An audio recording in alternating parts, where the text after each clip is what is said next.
Johanna Balavoine est née en juin 1986, juste quelques mois après la mort tragique de son père, Daniel Balavoine, lors du rallye Paris-Dakar, dans un accident d'hélicoptère au Mali.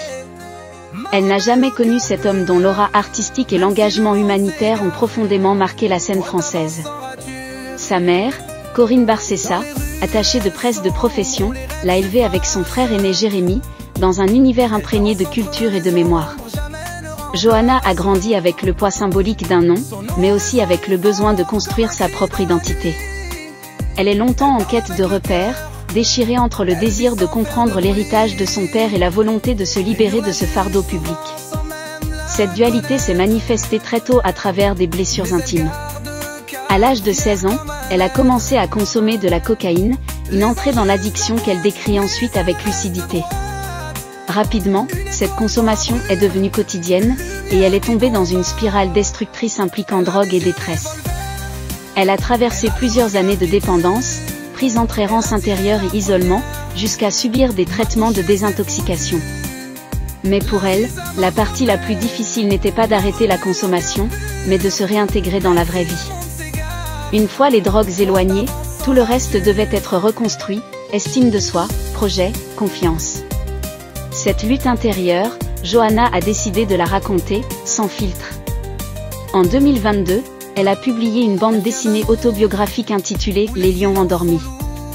Dans celle-ci, elle partage ouvertement son parcours, abordant l'indicible, les absences, la douleur liée à un père qu'elle n'a jamais connu mais qui est toujours présent aux yeux des autres.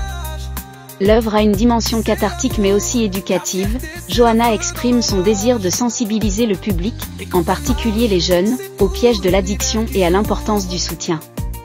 En parallèle, Johanna a mené un projet musical avec le duo Jante République.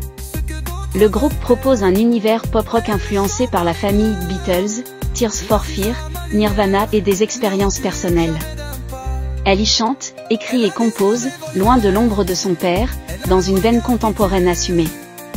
Cependant, en 2015, elle a symboliquement repris le flambeau en interprétant « Les oiseaux » de Daniel Balavoine lors d'un spectacle hommage. Un moment puissant, sobre et modeste qui révèle le lien intact entre passé et présent. Aujourd'hui, Johanna vit à Biarritz, près du cimetière où repose Daniel Balavoine.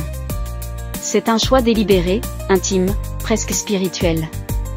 Elle envisage de reprendre des études en addictologie afin de professionnaliser son engagement et d'aider d'autres personnes passant par des épreuves similaires. Elle ne veut pas être juste une voix médiatique, elle veut être utile, enseigner, soutenir, agir. À travers son histoire, Johanna Balavoine incarne une forme de résilience moderne.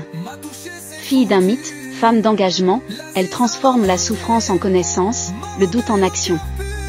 Son témoignage parle à tous ceux qui cherchent à renaître, malgré leur chute.